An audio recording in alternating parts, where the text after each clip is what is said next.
Welcome to 7 Prophecies of the Future, a future studies program series that will take you on a transdisciplinary journey of discovery into the unknown. Each episode brings together 2 guests who will act as oracles, revealing a secret password to enter a realm filled with poetic images and intriguing phenomena. All oracles are part of a wider divinatory speculative endeavor, the Future Studies program. They will share their destinations of the future on the occasion of the Venice Biennale Virtual Pavilion 2021. I, Andrea Cetrulo, will be guiding you through the corridors that lead us to these oracles of futurity. On this episode, we will enter the domain of architecture, of worship and the sacred. Password, temple. Temple is defined as a building used to or for the worship of a god or gods in some religions. But what kind of deities can be found in these temples, and what sort of worshiper will build these structures of the future? To answer this and more, we have invited 2 oracles of futurity, Carla Leitão and Mellamphy, both builders of real and imaginary temples. So welcome, Carla and Dan. I would like us to start this session by relaying the questions from our oracles of the previous episode of 7 Prophecies of the Future. So we'll start with Carla, and here goes Amy Ireland's challenge rather than questions, more of a challenge for Carla actually. It is commonly known that historically, in periods of great upheaval, innovation and religious groups effloresce or blossom. It is interesting that in the West, we have this narrative of technological civilization being connected to secularism. As we are starting to hit this enchantment of the world, I would like to challenge Carla to invent or imagine a sect, creed, order, cult, or church based on some kind of contemporary or future technology. Mm-hmm. So many religions somehow believe in magic contiguity or continuity between humans and each other, or humans and something else. And also what they wish for others that could come true, like a curse or a blessing or something like that. And a belief that one's behavior can influence someone else's life. We know that that belief in those religions is actually broken, because many times we do not see the humans carrying it through, meaning making a maximum effort to abide by that criteria, that their behavior changes someone else's future. So a technology would have to be truly radical and therefore magical, a real definition of technology. It would have to be something like a drug, a brain redo, or a more effective and absolute hypnotism. Something beyond the already very radical idea of control of telepathy proposed by Alfred Bester in his novel, The Stars, My Destination, whereby humans have advanced levels of empathy because they can live in each other's minds. So this technology we would use for this new religion would have to be a new way to truly see energy and matter, per Einstein's non-distinction between energy and matter, and understand how that would change our ideas and absolute imagination about priority and hierarchy, and our following of the routines that celebrate it, knowing that it would be absolutely, it had to be the opposite of a dogma. And it would have to be as well uninterested in a past history, a cultural past history. And I bring this up because now that we've seen how much we've grown too close to each other on Earth right now, any future we have demands that we get our stuff together in that very radical way. So that's my response. Thank you, Carla. It somehow brings us back to the previous episode, and actually Amy Ireland, one of her examples of futurity and mind reading. But for that, our spectators would have to go and rewatch that episode. For now, I'm going to welcome Dan and ask him, well, relay Ed's question. So Ed's question goes, if we dig deep, very, very deep, perhaps towards the center of the earth, or perhaps far out into time, What foundations might we find? What most primitive algorithms might govern and constitute the rules which form the temples we have seen across history, and also the temples we might build today? What forms of societies, politics, biology, love, and mind would these temples make possible? Demons, genies, hello Nora, have shown, that is demonstrated to us throughout the various fabulous tales that have come down to us over the ages, that when one is summoned, one should always be very aware and wary of who has summoned us. And to sum up a genealogical mode of operation, try to fold the requests or questions of the summoner back onto the quester, questioner, requester, in sum onto the summoner. In this case, Summoned as I Am by Ed Keller, I should say first off that the man climbs mountains, climbs hillsides, rock faces, Sisyphean boulders, what have you, and hence has a keen sense of the vertiginous relation between great heights and great depths. What's more, if you read through his collected writings, you'll find that his penchant for scaling cliff sides translates itself into a consistent collective working and wording out of scalability, since he tends to explore issues from the most macrocosmic to the most microcosmic scale in his essays, and from the most profoundly chthonic to the loftiest levels of the macrocosmic. So he himself is probably best suited in both his flesh suit and mind tux to answering the question he has posed.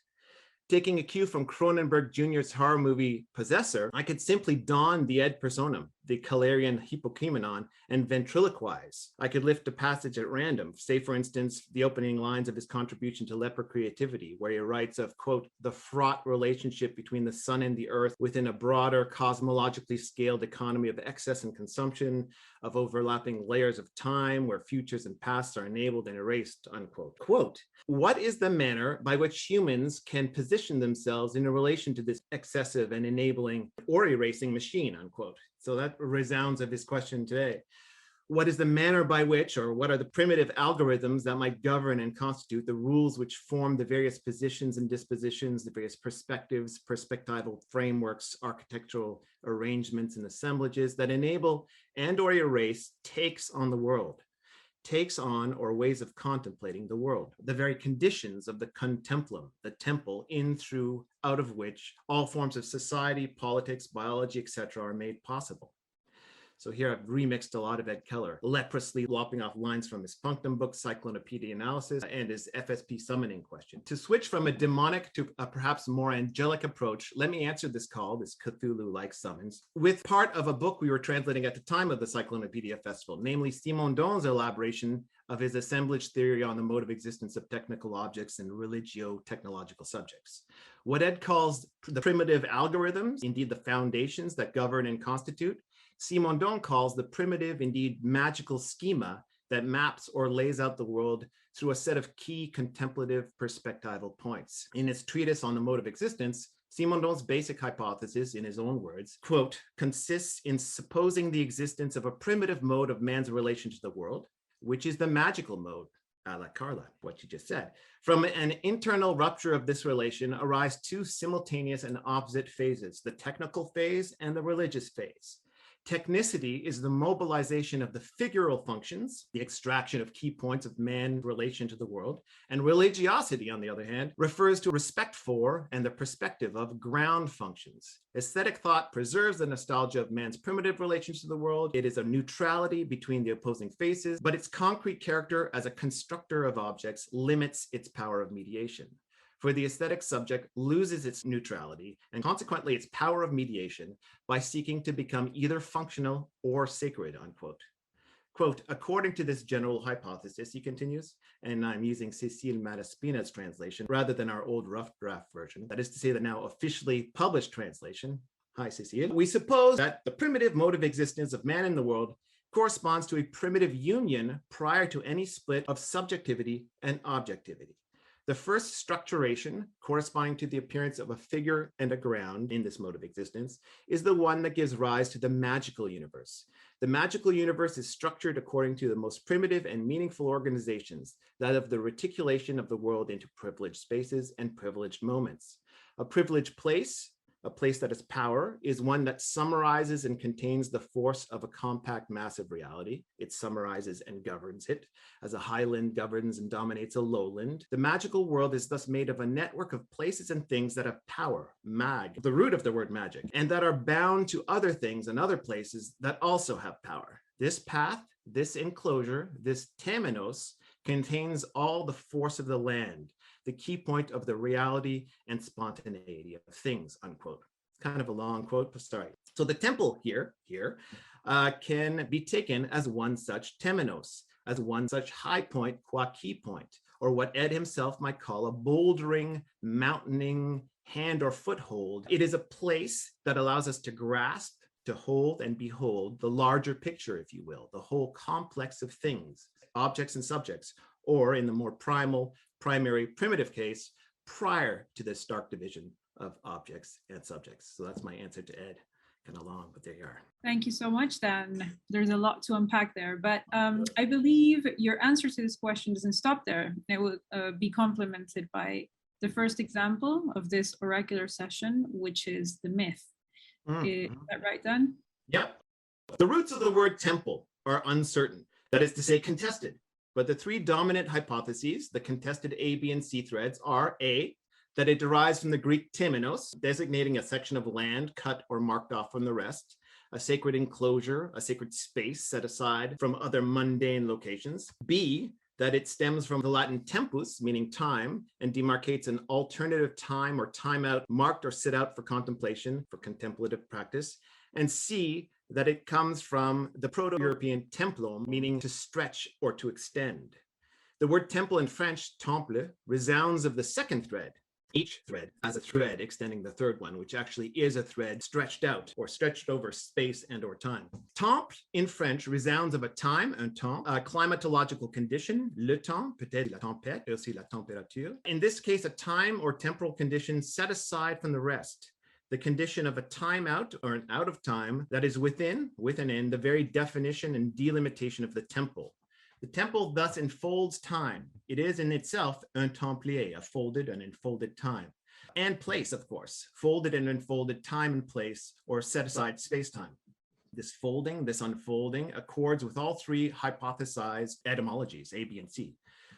I have a lot to say about folds from the fact that this is what the body does, what bodies do, and that this is the key to self-consciousness and self-reflection. Indeed, all explication, every complication, every complex notion we have and have ever come up with, to a whole set of other physical, metaphysical, and downright pataphysical considerations. But rather than get all Leibnizian and Deleuzian, or again, Jarry-esque about it, I figured I should stay grounded in and on the temple itself and remain in this way a kind of Templar, perhaps even a bit of a devilish or demonic Templier, who knows. Speaking of lying, that which lies at the root of the temple is utterly and or unutterably interesting and definitely worth folding into this particular rant or thieves' cant. I'll mention two things, two examples with respect to this, referring first to the Hindu temple, for instance, the temple of Meenakshi, Parvati in Madurai, and secondly to the Egyptian temple, for instance, the temple of Luxor, ancient Thebes in the middle of Egypt along the banks of the Nile. Actually, I'll reverse these. I'll refer first to the Egyptian temple and then to the Hindu temple. One of the interesting things about the building of Egyptian temples is the so-called seed stone that is literally planted at the outset, the beginning of construction. This is a stone taken from the walls of an earlier temple that has fulfilled its calendrical, astrological, that is to say temporal purpose, and been dismantled. This is an example of the temple as a templier or folded time, since here the previous time, the previous temple, is folded into and enfolded by the new one. The new temple is founded on and grows out of the old through a kind of lithographic gene splicing.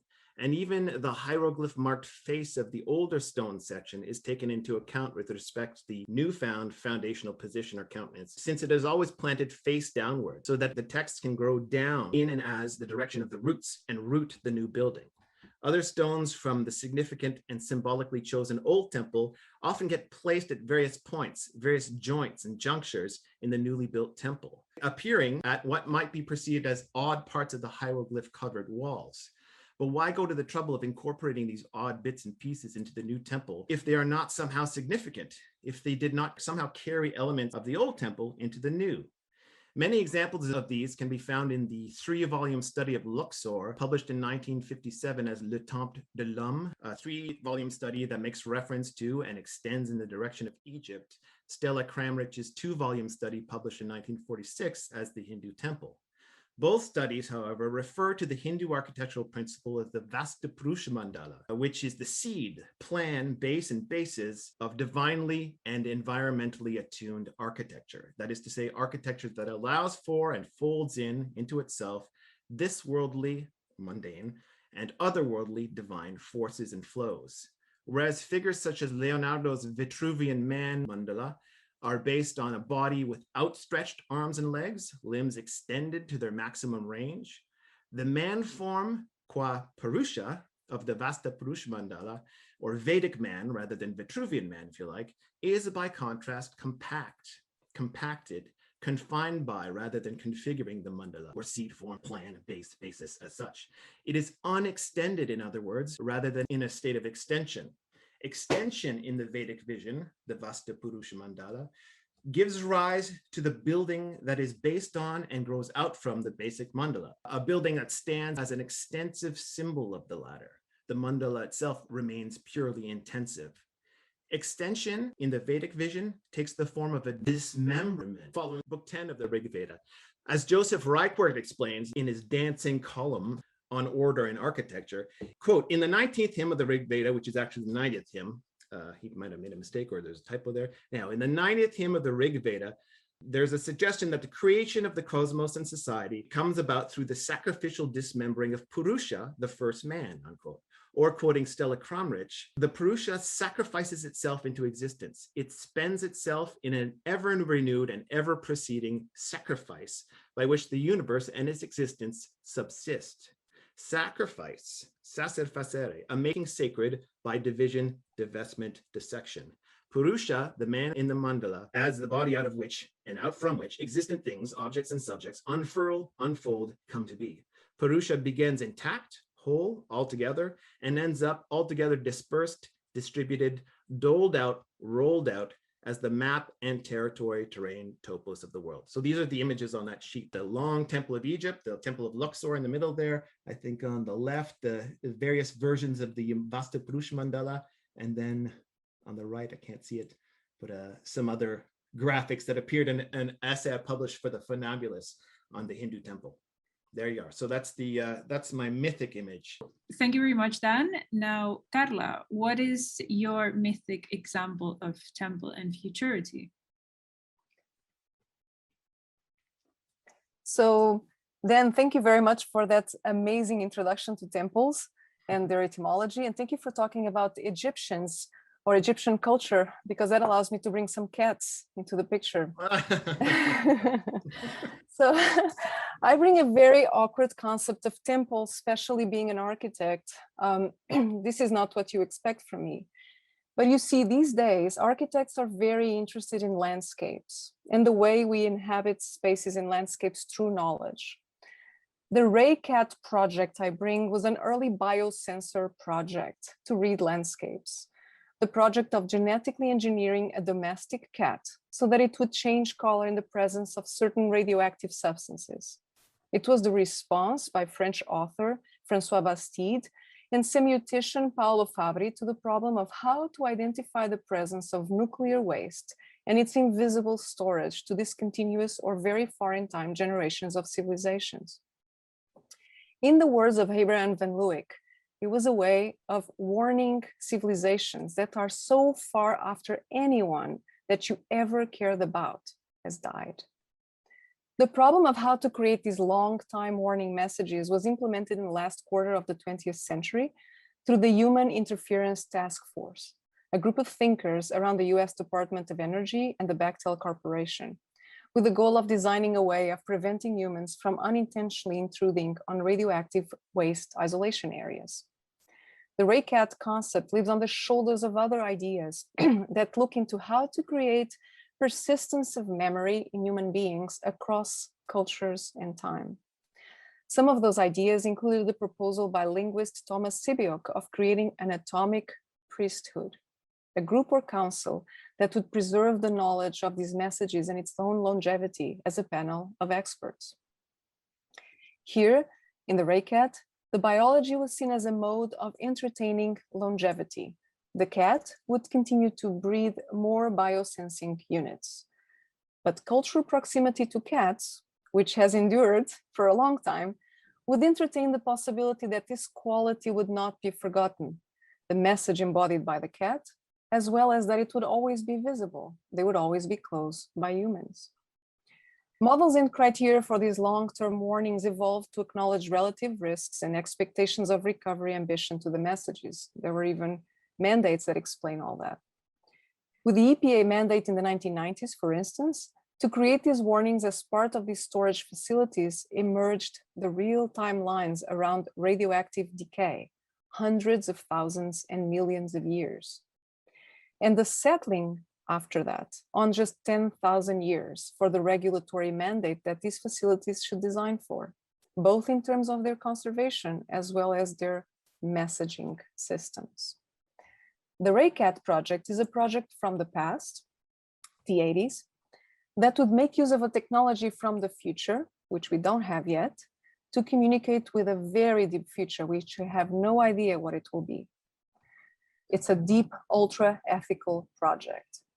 It relied on both the extreme familiarity, the cat as a pet, and stories about it as rhymes to help remember, and rituals, of course, of affectionate behavior from both species, as well as a kind of a universal language that may exist to communicate with entities that we had no capacity to understand.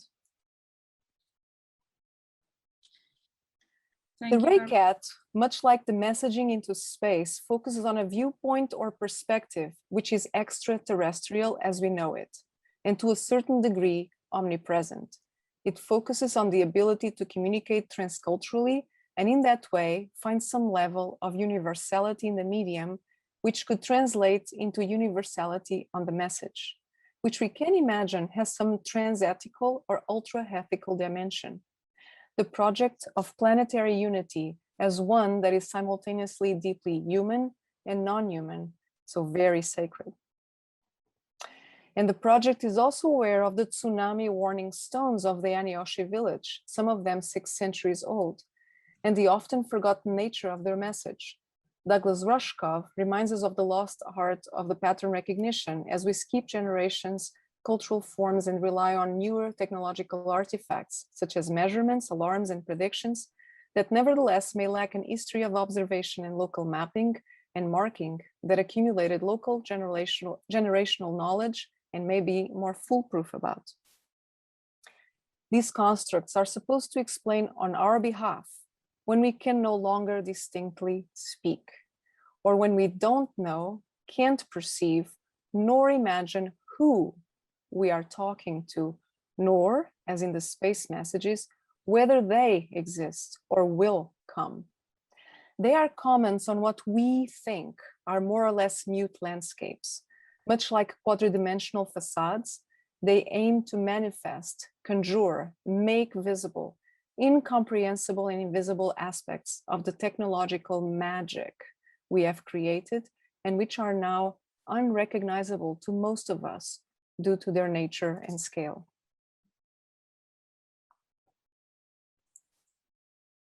Yes. Thank you, Carla. Always a good omen to see cats, so really for that. And now, Dan, I think we can move on to our second image thought, which is the artistic image. And I believe you chose it's a clip that we're going to share. Yeah. And I will show this, and then you can proceed, comment. Sure. Okay. So contemporary contortionism. Not only is the contortionist who can fit his or her body into the tight container, into a very tight container, a rather mesmerizing 3-dimensional example of the compacted Vastapurusha mandala, but the very word contortionist, from the Latin contortus, designating a twisting along with or a folding along the lines of, twists and folds itself into and onto our basic thematic topos, the temple, and its temps-pliés. The contortionist here folds his body into and out from tight places, spaces where the good old Vitruvian body shouldn't fit. In this little video, the yogic contortionist Roman Cricelli unfurls and unfolds his arms, legs, etc. from a compact glass cube. Prior to his unfolding, he looks like the Vastapurusha in its mandala. The Vastapurusha too is encased, enfolded into a tight square container, in this case, pun intended, as the model for the building or structure that is based upon it, from which or for which it is the basis. This relates both to the Hindu temple and to the Egyptian one, even to the extended temple rather than unextended plans of a temple like Luxor, the extended plan of which has three main folds, three bent axes, of which I will speak in a moment. First though, in the little video here provided, which you're currently watching, yogic contortionist Roman Cricelli starts off encased in a square, or rather cubic, enclosure, a tight temenos, which holds him, which compactly encases him, and contains in this way all the forces of his body. All that emerges from this box, not a black box, but rather an entirely visible and lisible one, a box the contents of which can clearly be seen or surveilled. Through the looking glass, one can behold the whole thing.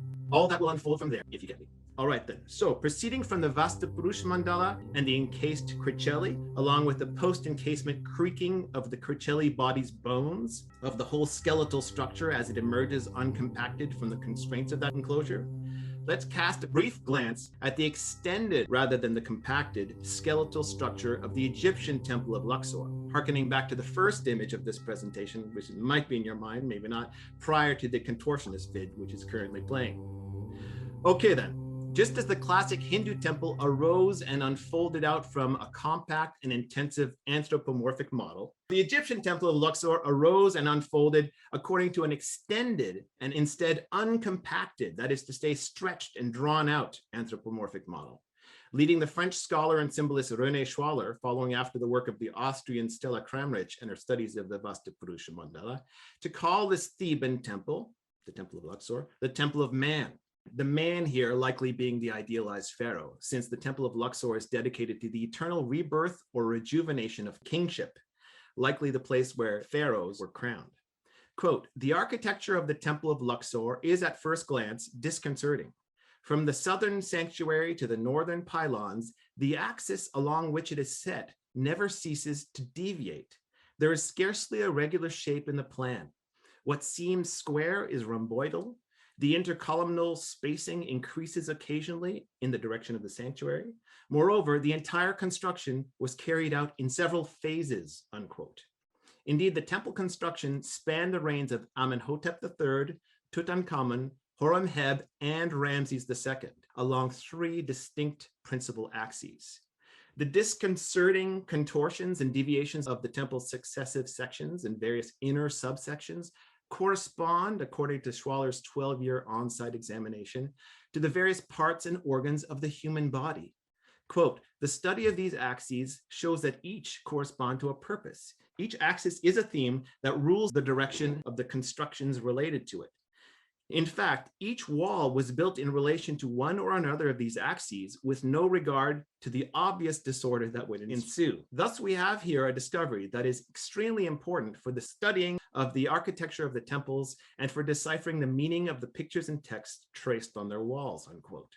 The correspondences to the human body were found to be as follows, quote, the head is located in the sanctuary of the covered temple area with the oral cavity in the area of the bark of Amun. The clavicles are marked by walls. The chest is located in the first hypostyle of the covered temple and ends in the temple's platform. The abdomen is represented by the peristyle court, and the pubis is located exactly at the door separating the peristyle from the colonnade of Amun, which is dedicated to the femurs, the thighs. The knees are at the site of the gate, in front of which stand the two colossi, marking the entrance to this colonnade. The tibias are in the court of Ramses, whose legs, tibias, are particularly pronounced. The little toe falls exactly at the northwest angle of the pylon. Any human skeleton, as long as it is harmonious, can be projected onto the plan of the temple and will coincide with it. All the proportions of the skeleton may be checked against the actual measurements of the temple, unquote. Great, Dan. Carla, would you share an artistic image that has captivated you and that somehow encapsulates our conceptual password temple? My now image. So Testbed, that's the name of a project, is a more recent 2017 proposal by Tay Carpenter, Ariana Dean, and Ashley Kuhl for one of those long-term warning messaging systems I was talking about in the first one. The RayCat was an early precursor to the same problem.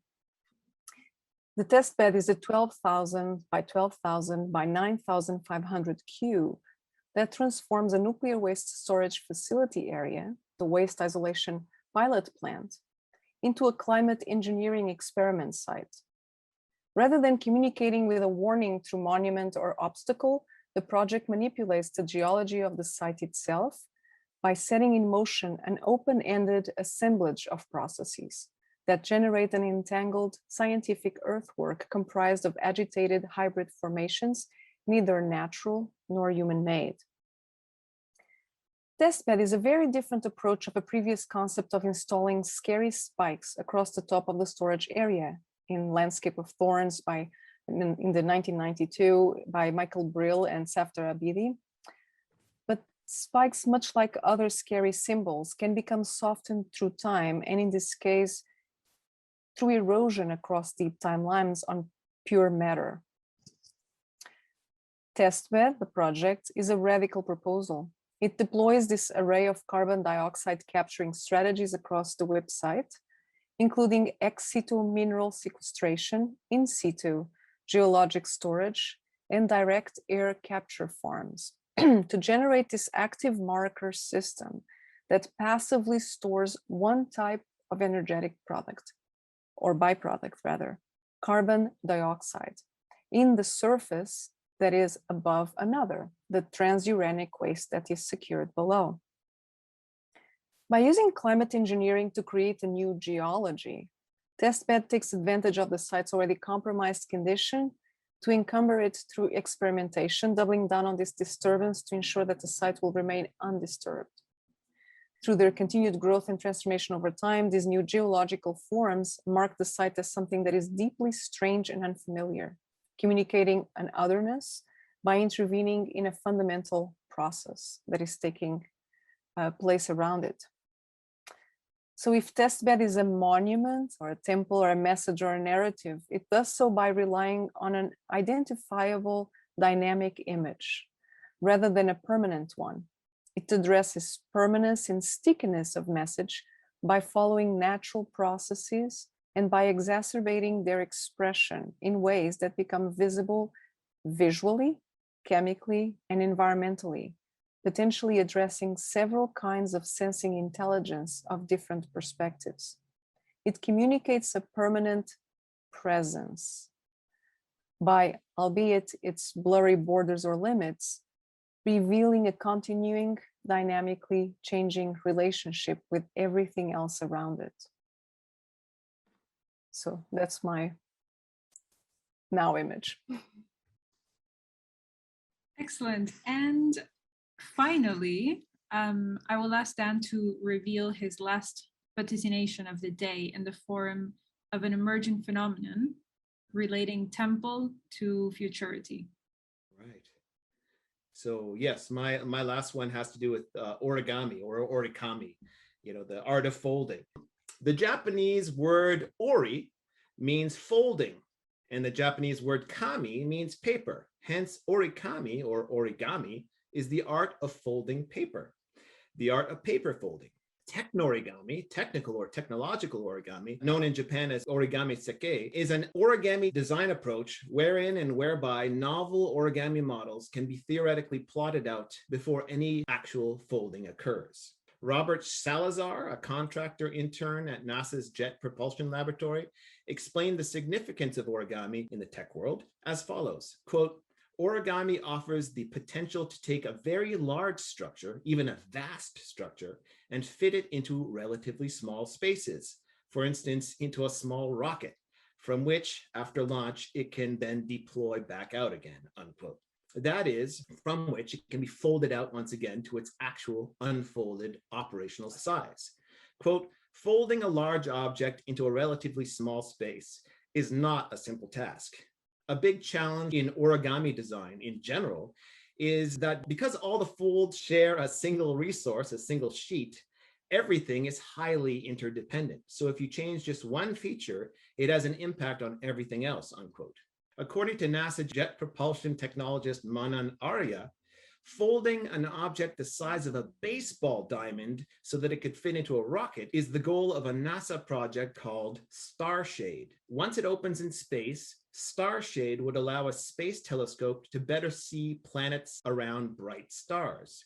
Quote, seeing an exoplanet next to its parent star is like trying to image a firefly next to a searchlight, the searchlight being the star.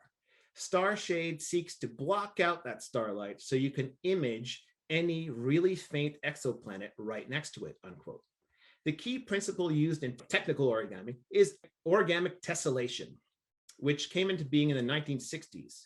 Tessellation as in covering a surface with tile-like patterns, tiling it, along the folds of which a two-dimensional shape can be converted or contorted into a three-dimensional one. The most famous example of origamic tessellation is the so-called Miura fold, which was developed in the 1970s by a Japanese astrophysicist who worked on solar arrays for the JAXA Satellites Corporation.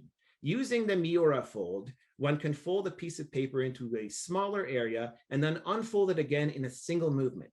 When unfolded, the Miura pattern looks like a mosaic made of rows of parallelograms.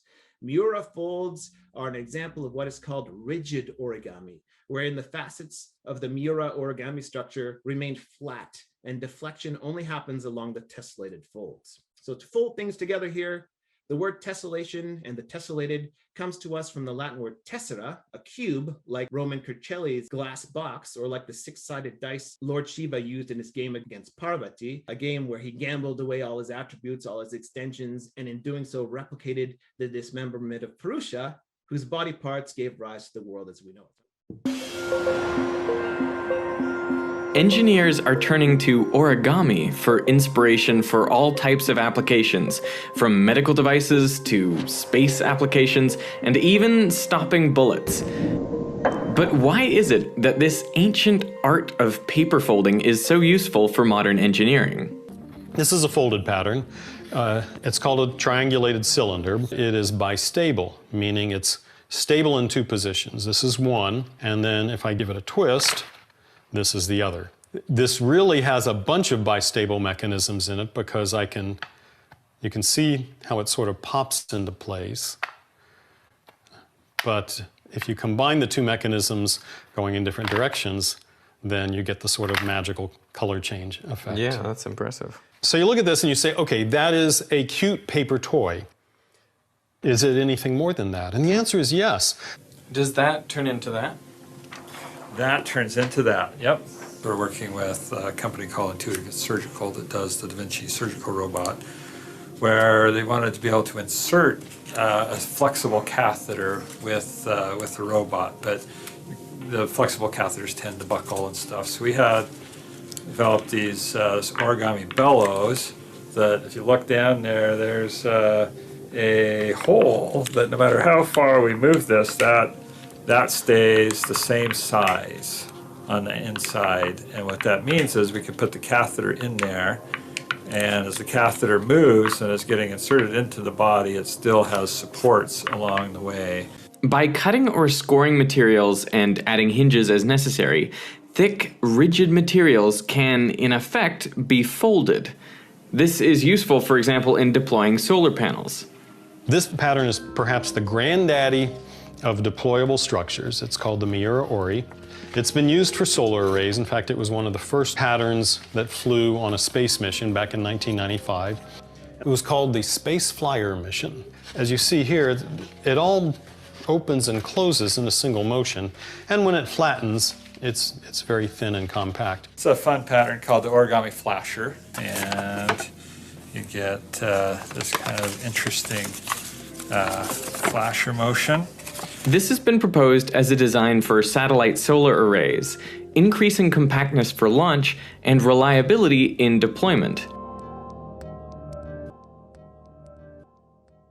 Functional motions of origami are inspiring new designs for devices, like compliant mechanisms that can complete full 360-degree rotations. Unlike a traditional mechanisms with, bearings or hinges, I can hook on a motor and I can get continuous revolution.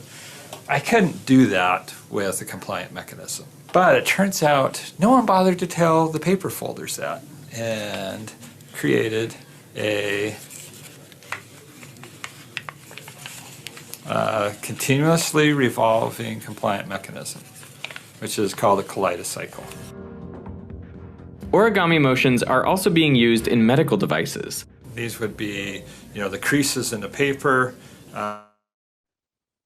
There you go. That's good Okay, enough. I think we get the gist. It's fine.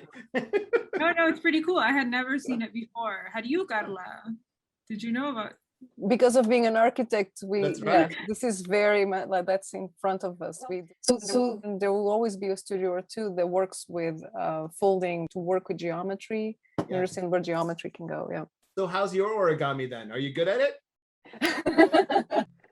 No, I love, and I actually, there's a beautiful, an app that is actually to play paper origami, but in an app form. It's called Kami. It's highly addictive. It's beautiful, cool. It's about problem solving.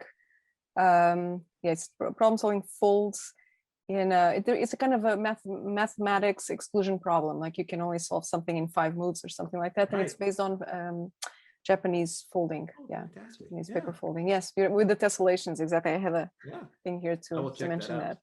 Yeah, no, but this is very exciting, this kind of research on geometry that sometimes it does feel like magic because it seems impossible, but it's actually just, literally it's mathematics. Yeah, it's just very difficult to see in any other way than this visual one. Even when you see it visually, it seems magic. Apart from the origami, what do you envision as the perfect representation of the future and the temple? Main slide, yes? Okay. To ask one to bring an image of an emergent phenomena is akin to ask for someone to hunt fire and bring its head as evidence. So I would like to bring an anti-temple temple, a Tower of Babel of sorts. This is the work of a collective work of several anonymous fake Pokemon cards artists, which name themselves the Interoceptors. The Interoceptors believe there's a great babbling entity that one day will connect the perception of individual human body and mind with the perception of a healthy universal space where they assemble collectively and expand into other dimensions. More than a child's game or a wild card, the Interoceptor is a dynamic card that believes its imperfect starting health factor on the top right that can be modified by continuing to play its same choice of attacks. The Babble Whipper, which constantly waits 3 turns to actually play, or the Backlash Twist, which only adds energy at the cost of 5 times more damage, including to itself. And this is also known as the under the rug attack, the under the rug sweep attack. Like the archetypal Tower of Babel, it is a construction that clearly did not set out with a perfect plan and dimensions, and therefore did not think about foundations. It did not know how it wanted to relate and structure itself with some kind of pre-existing condition, a history, a geology, a set of principles. Rather, it was about a spiral of pure levitation, ever upwards, potentially sinking the bottom in and itself through the sheer pressure of matter at the expense of energy, of shifting reliabilities on different soils and of shifting reliabilities on different expertise. Georges Bataille in The Accursed Share argues that we should focus on waste in all forms and not equilibrium. He describes the extravagant waste by societies on temples, pyramids, and cathedrals, along with war or waste of life in rituals in primitive societies. And he links this need for waste with the accretion of energy, which creates a surplus that must be released. The ritual of potlatch, gift giving, or the construction of extreme luxurious works of architecture is a mode to channel such release within cultural forms. Scenes that we've imagined of our futures talk in different ways of ourselves as past. Haraway imagines our dead human and technological bodies as the shells waste of the future, what we have built in order to build something else that will no longer work in the future, but which was what we were focused on. Arguing that we should think of the future in terms of those shells that we built to build other things. What we really create and leave on the way to creating the things we want to. And Lovelock does something similar in terms of intelligence, proposing that something more ethical than us, created by us, can be created to take care of us, nearly positing a future Earth with our survival as part of its stewardship project. So our survival is an important thing to preserve, a sort of a higher temple where we all fit together. So there are myriad versions of this card right now being played all over online, all with subtle differences between them so that only experts can spot them. This example, for instance, has lost its V, big V, which would give it Vmax force. This is a completely reasonable strategy of game theory. Faithful to their fate, the interceptors believe that if this kind of upward spiraling motion of attacks is great enough, the tower will actually find a foot, so to speak, and settle like a badly turned wedge, floating in the debris of its own creation. So that's my emergent phenomenon. Basically, I will ask you to summon 2 oracles for the following episode and ask them a question related to their conceptual passcode, which will be rain. They will be answering on the next episode of 7 Prophecies of the Future. Carla, would you like to ask a question or summon these oracles? Yes, so I think I'm reading the question to both Arshin and to Nandita. And the question is, thinking about differences between reign and governance, is there ever a way to imagine a benevolent king, reigning, governing entity? And if we could design it, so to speak, what would it look like? Okay, well, we shall wait until the next episode for that to be revealed. But in the meantime, thank you so much.